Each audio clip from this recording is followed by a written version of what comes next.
시골살이의 장단점. 오늘은 시골살이 이야기를 잠시 해볼까 합니다.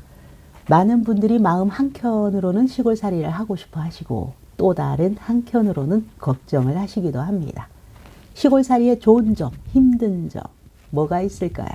시골 로망을 가진 분들의 생각은 이렇습니다. 첫 번째, 자연과 가깝다는 것이죠. 시골은 어느 모로 보나 자연 환경이 풍부해서 맑은 공기와 아름다운 경치를 즐길 수 있습니다. 이것은 곧 우리들에게 스트레스를 줄이고 정신적인 안정을 가져다 주게 됩니다. 두 번째, 나만의 조용한 생활이 가능하죠. 도시의 소음과 혼잡함에서 벗어나서 조용하고 평화로운 환경에서 생활할 수 있습니다. 이 또한 집중력 향상과 더불어 삶의 질을 높이는 데 도움을 줍니다. 세 번째, 자급자족을 해볼 수 있는 기회가 생기게 됩니다. 텃밭을 활용한 농작물 재배나 가축, 동물 기르기 등을 통해서 자급자족의 삶을 실천해 볼 수 있습니다. 이것은 경제적 부담을 조금이라도 줄이고 즐거움도 찾으면서 건강한 식생활을 유지하는 데 기여하게 됩니다. 사실 경제적 부담을 줄이는 것은 미약하죠.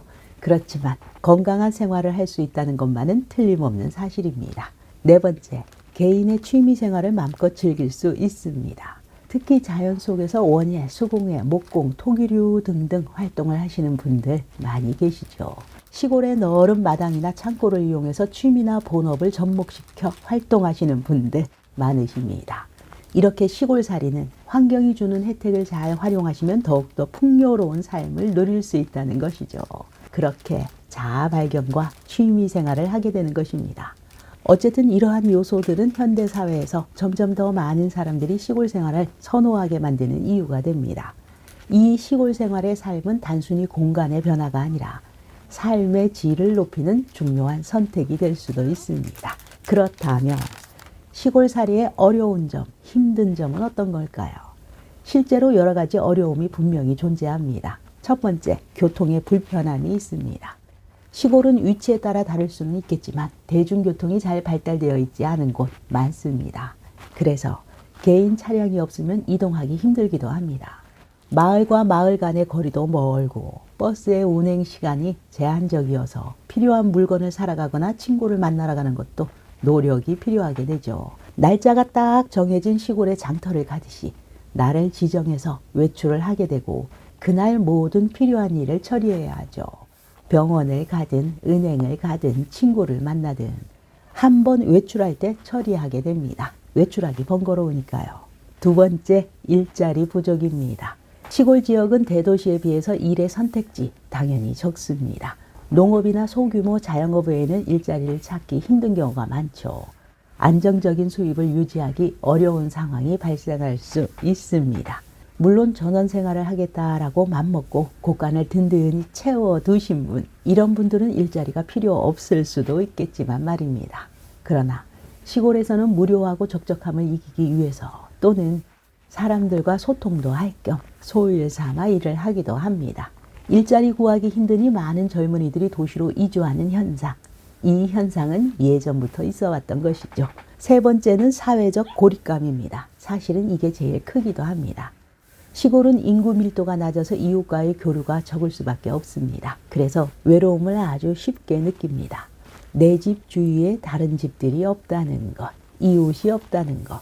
제일 가까운 이웃을 만나기 위해서는 20분씩 걸어야 할 때. 이때 우리들은 온전한 고립감이 들게 됩니다. 내가 지금 뭐 하는 건가 하는 생각이 들면서 외로워지는 것이죠. 나 혼자 다른 행성에 뚝 떨어진 것처럼 느낄 수 있다는 것입니다. 이때는 내가 관심을 가지고 하는 일이 있어야 고립감이 들지 않습니다. 어떠한 목표가 있고 그 목표를 위해서 움직여야 하니까요. 이렇게 친구나 가족과의 거리가 멀어지게 되면 정서적으로 힘든 상황이 발생할 수도 있다는 것입니다. 네 번째, 자연재해의 위험도 무시할 수 없습니다. 시골은 자연과 밀접하게 연결되어 있으니 태풍이나 홍수와 같은 자연재해에 취약합니다. 이러한 재해가 발생하게 되면 피해 복구에 많은 시간과 노력이 필요하게 되죠. 그리고 때로는 생명의 위협을 받을 수도 있습니다. 도시의 아파트 생활과는 다르다는 것입니다. 시골에서 사실 때는 항상 계절의 변화를 눈여겨보아야 합니다. 장마철에는 마당가나 담장, 냇가 등의 축대 등등 신경 써야 하고요. 산사태의 위험은 없는지 잘 살펴보셔야 합니다. 겨울이면 통행이 가능하도록 열심히 눈도 치워야 합니다. 5번째, 의료 서비스입니다. 많은 분들이 걱정하시는 부분이죠. 시골은 병원이나 의료시설이 부족하죠. 긴급 상황에서 적절한 치료를 받기 어려운 경우가 많습니다. 특히 노인 인구가 많은 시골에서는 이러한 문제가 더욱 심각하게 나타나고 있습니다. 그 외에 문화활동의 부족도 있죠. 대도시에서는 내가 찾아다니면 얼마든지 다양한 문화행사나 여가 활동을 할 수 있지만 시골에서는 그런 기회가 제한적입니다. 또 있죠. 가끔 텃세라는 것도 만날 수 있습니다. 이 텃세는 어떻게 이해해야 할까요? 텃세는 대부분 지역사회의 특성과 관련이 깊습니다. 특정 지역에서 거주하는 주민들이 외부인이나 새로운 이주자에게 느끼는 경계심이나 배타적인 태도를 의미하죠. 이것은 전통적인 가치관이나 지역 문화, 그리고 오랜 시간 동안 형성된 사회적 관계에서 비롯되는 경우가 많습니다. 시골 사람들은 서로 간의 유대감이 강하고 외부인이 들어오는 것을 경계하는 경우가 많습니다.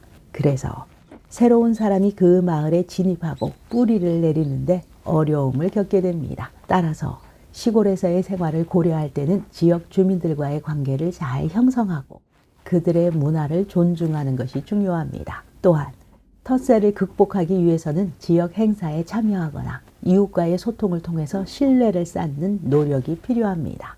이처럼 시골 생활은 좋은 점도 있지만 분명 여러 가지 힘든 점도 존재합니다. 시골의 자연 환경이나 여유로운 삶의 방식은 상당히 매력적이지만 이러한 어려움들을 잘 이해하고 준비하는 것이 중요합니다. 시골에서의 삶을 꿈꾸는 분들은 이러한 점들을 고려하여 신중한 결정을 내려야 되겠지요. 시골살이의 좋은 점, 힘든 점에 대해서 이야기해 보았습니다. 오늘도 여러분의 소중한 시간 저와 함께 해주셔서 대단히 감사합니다. 여러분 모두 모두 사랑합니다.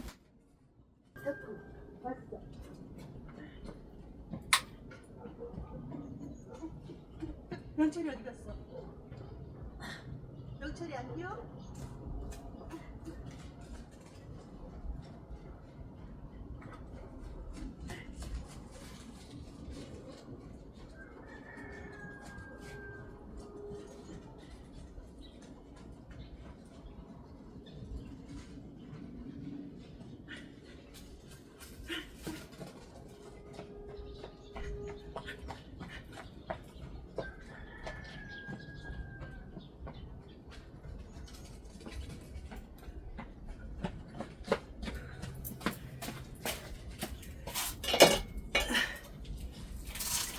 오셨어요. 오셨어요.